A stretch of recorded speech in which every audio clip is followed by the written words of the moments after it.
आप लोगों ने बहुत सी किन्नरी साधनाएं देखी और सुनी होंगी, पर कभी सिद्धि मिलती ही नहीं है आपको।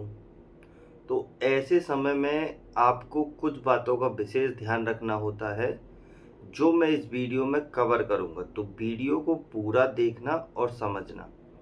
पूरे डाउट मैं आज क्लियर करूंगा कि किन्नरी साधना में क्या क्या होता है और किन्नरी साधना किस किस लोगों को करनी चाहिए और क्या क्या बेनिफिट होते हैं। तो आज पर्टिकुलर एक किन्नरी के विषय में बताऊंगा। नेक्स्ट वीडियो जो आएगी उसमें दूसरी किन्नरी के विषय में बताऊंगा। तो वीडियो को ना ज़्यादा देरी करते हुए शुरू करते हैं।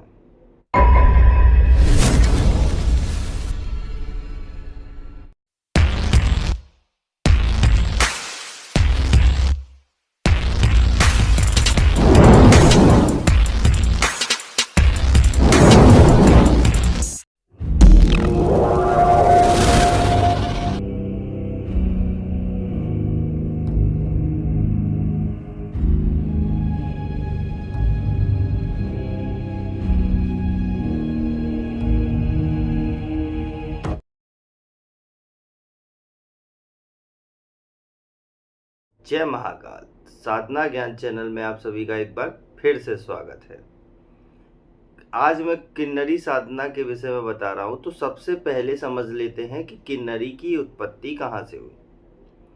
तो जो हमारे वैदिक मान्यताएं हैं, वैदिक पुराण हैं, उसके हिसाब से किन्नरी की उत्पत्ति जो हुई है, कोई बोलता है कि ब्रह्मा जी की छाया पड़ी, कोई कहता है कि ब्रह्मा जी की छाया पड़ी, उससे किन्नरी की उत्पत्ति हुई, और कोई कहता है कि ब्रह्मा जी की पैर की जो अंगूठे थे उससे किन्नर की उत्पत्ति हुई। अब ये कहाँ तक सही है, कहाँ तक नहीं है, इसके विषय में आज तक ना ही मैंने अपने गुरु से पूछा और ना ही गुरु ने इसके विषय में प्रॉपर जानकारी दी। पर उनका कहना है कि अगर वेदों में लिखा है तो सही ही होगा। अब आ जाते हैं कि इनका निवास स्थान कहाँ था। इनका निवास स्थान जहाँ कैलाश पे भगवान शिव रहते थे या अभी भी हैं, वहाँ पर इनका निवास स्थान होता है। वो ये नृत्य और गायन में निपुण होते हैं और इन्हीं से एक तरीके से देखा जाए कि प्रभावित होकर, इंस्पायर होकर भगवान शिव ने अर्धनारीश्वर स्वरूप को धारण किया था और माता पार्वती ने इन्हीं की ऊर्जा का इस्तेमाल करके या इन्हीं की शक्ति का यूज करके शिव और शक्ति एक होके अर्धनारीश्वर बने थे। तो ये तो हो रही बात उत्पत्ति की। अब आ जाते हैं कि किन्नरी साधना में आपको किन किन चीजों की जरूरत होती है। तो सब किन्नरी अलग अलग प्रोसेस से होती हैं, सब में अलग अलग विधान है। हर किन्नरी का कार्य अलग अलग है और हर किन्नरी की विशेष गुण होते हैं। इसमें से जो बेसिकली 6 किन्नरी मेन बताई गई हैं, अगर गुरु ज्ञान की बात करें तो भी या फिर नॉर्मल। सबसे पहले आती है विशाल नेत्र किन्नरी, ठीक है। उसके बाद आती है मनोहारिणी किन्नरी, और उसके बाद आती है सुभंगा किन्नरी। उसके बाद आती है सूरत प्रिय किन्नरी। उसके बाद आती है सुमुखी किन्नरी। सुमुखी के बाद आती है आपकी पुष्प किन्नरी। और भी किन्नरी हैं, जैसे कि आपकी दिवाकर किन्नरी हो गई, आपकी मनोहारिणी हो गई, उसके बाद अष्ट किन्नरी हो गई है, मागाछी किन्नरी हो गई। ऐसी बहुत सी किन्नरी हैं, पर प्रॉपर में 6 ही आती हैं। तो किन्नरी सिद्धि जल्दी मिलती है या कोई और? तो इसके विषय में अगर मैं आपको ज़्यादा ना समझाते हुए शॉर्ट में समझाता हूँ, तो एक यक्ष होते हैं, गंधर्व होते हैं, अप्सराएं होती हैं, योगिनी होती, किन्नरी होती। तो किन्नरी जो है वो आपकी बहुत ही, जो पृथ्वी तत्व है उससे बहुत ही पास में जुड़ाव वाली शक्ति है, इसलिए बहुत जल्दी सिद्ध होती है। किन्नरी साधना अब मैं बताने जा रहा हूं कि किस किस को करनी चाहिए। तो किन्नरी साधना, सबसे पहले एक बात का याद रखो कि किन्नरी साधना उसको करनी चाहिए जो व्यक्ति अपने जीवन में सुख समृद्धि कर पाना चाहता है, या शांति पाना चाहता है, या धन के रास्ते उसके बंद हो रहे हैं, और अपने जीवन में कुछ उन्नति करना चाहता है, शिक्षा के क्षेत्र में, गायन के क्षेत्र में, या और भी किसी क्षेत्र में, या उसे और कुछ नहीं चाहिए, हमेशा जवान दिखना है, तो भी वो किन्नरी साधना कर सकता है।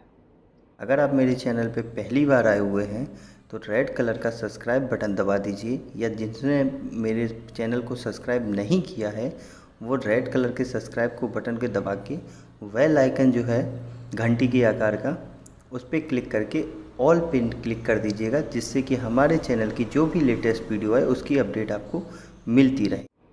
अब इसमें दो कॉज आते हैं कि क्या पुरुष और स्त्री दोनों लोग इस साधना को कर सकते हैं।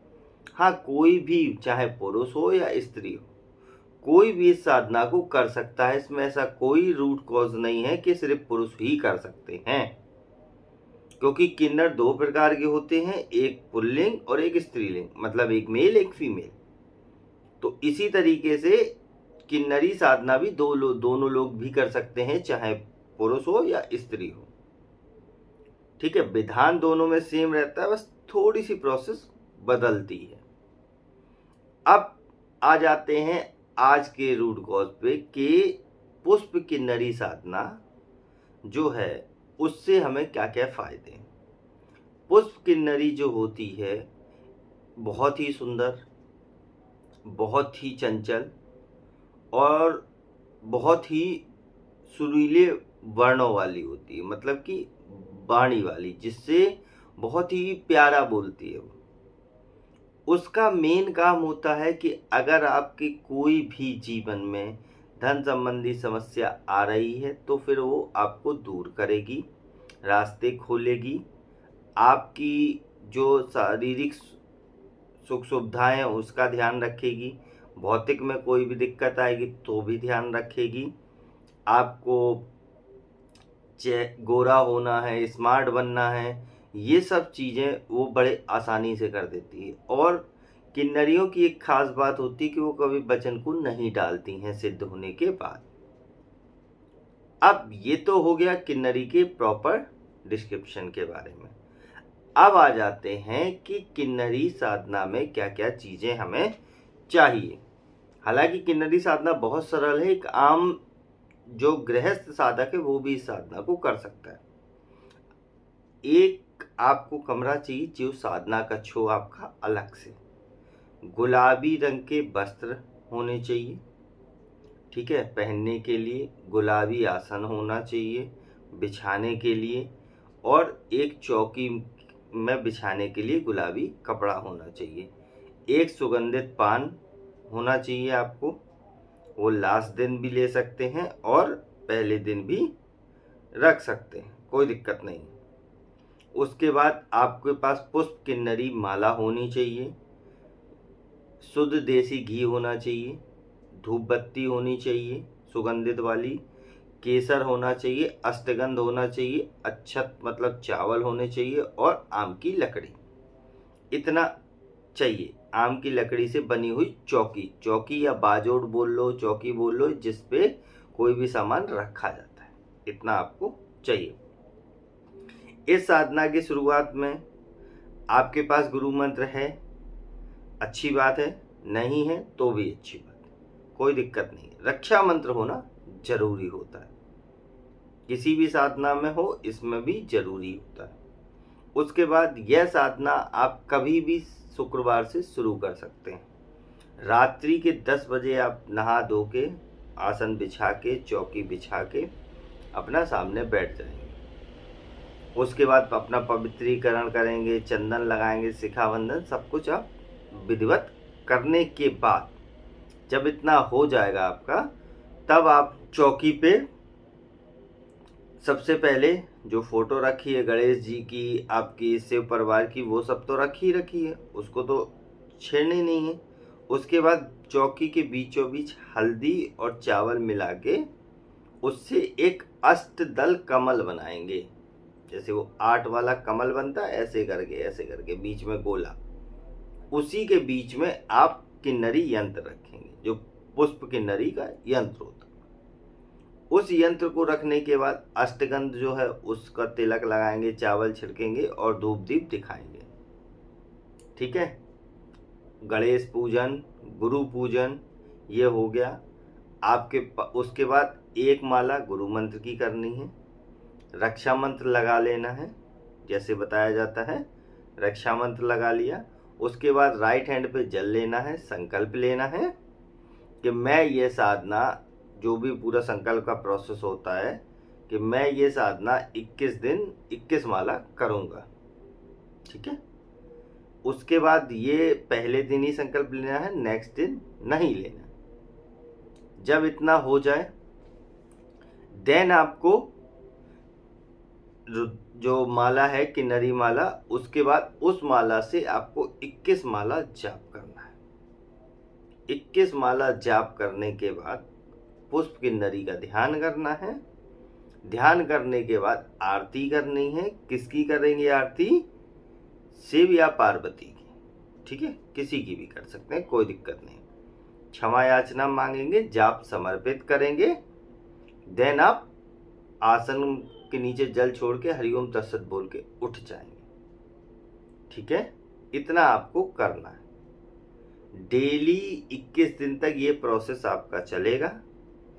उसके बाद इसमें जो मंत्र है, जैसे कि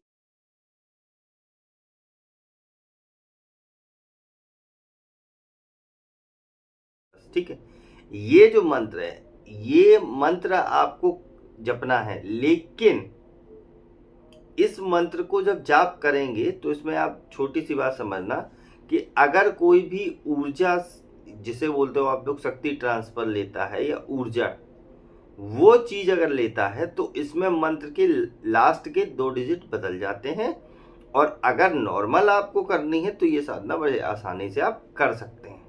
इसमें कोई भी डिजिट का चेंज नहीं होगा, बस वो 2 डिजिट आपको अपने गुरु से पूछ लेना पड़ेगा। अगर आपको कोई दिक्कत हो रही है, आपका गुरु नहीं, तो आप मेरे से व्हाट्सएप पे संपर्क करके भी प्रॉपर विधि ले सकते हैं। जब यह हो जाएगा, लास्ट दिन किन्नरी आएगी आपके पास।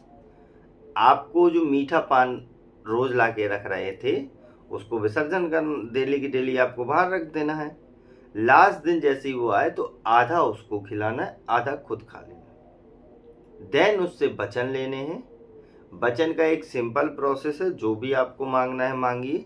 सामने वाला जो आपसे कह रहा है कि मुझे भी वचन चाहिए, तो जो जो आप दे सके उतने ही वचन को देना। ठीक है, और कभी भी वचन से पहले मोहित मत हो जाना, वरना आपकी साधना वही धरी की धरी रह जाएगी, सिद्धि नहीं मिलेगी। वचन में यही होता है कि मैं आपके आदेश, आप मेरे आदेशों का पालन करेंगे, जब भी बुलाऊं तब आना होगा और प्रकट होना होगा। ठीक है, ऐसे करके बात करनी होती। तो वह आपको एक छोटा सा मंत्र देगी बुलाने का, कि जैसे ही आप पढ़ोगे वो आ जाएगी। तो वो प्रोसेस भी जान लेना। ठीक है, उसके बाद देन आपको लाइफ में कभी भी कोई भी दिक्कत होगी, आपको पहले इंडिकेशन दे देगी, वो बता देगी आपको। बाकी आपको कोई भी शारीरिक सुख, कोई भी भौतिक सुख या धन संबंधी समस्या होगी तो भी आप इजीली इस साधना से कंप्लीट कर सकते हैं। ऐसा कोई जरूरी नहीं है कि एक ही बार में इसको, कि आपको एक बार बुला लिया तो नहीं। जब यह साधना कंप्लीट हो जाए आपकी, जब यह साधना कंप्लीट हो जाए, तब आपको जो भी सामग्री है उसको जाके नदी में विसर्जित कर देना है। मैं यंत्र और माला के, कोई भी चीज आपको रखनी नहीं है, इस बात का ध्यान रखना। और हो सके तो माला और यंत्र छुपा के भी रख सकते हो, बाकी सामग्री विसर्जन करनी पड़ेगी। तो ये थी पुष्प किन्नरी साधना। आई होप आपको प्रॉपर डाउट क्लियर हो चुके होंगे। अगर आपको हमारी वीडियो पसंद आई है और कोई डाउट रह गया तो कमेंट में पूछ लो, नहीं तो वीडियो से में पूछ सकते हो। वीडियो का नंबर डिस्क्रिप्शन में भी है और वीडियो में भी शो हो रहा है व्हाट्सएप नंबर। तो नेक्स्ट वीडियो में ऐसी और इन्फॉर्मेटिव वीडियो बताऊंगा। तब तक के लिए जय महाकाल, जय माँ भवानी। अगर आपको हमारी दी गई जानकारी पसंद आई हो या वीडियो आपको अच्छी लगी हो तो लाइक के बटन पे क्लिक करिएगा, और अगर आपकी कोई राय है तो कमेंट बॉक्स में बताइएगा। अगर आपको वीडियो किसी और को शेयर करनी हो तो शेयर बटन पे क्लिक करके किसी भी फंक्शन से आप दूसरे को भेज सकते हैं। अगर आपको हमसे किसी भी तरह की और जानकारी चाहिए तो डिस्क्रिप्शन में जो हमारा नंबर पड़ा है व्हाट्सएप पे, वहाँ पे मैसेज करेंगे तो वहाँ पे आपको टेलीग्राम ग्रुप के लिंक आ जाएंगे जो डिस्क्रिप्शन में पड़े हैं, अगर वो आपसे ओपन नहीं हो रहे हैं तो।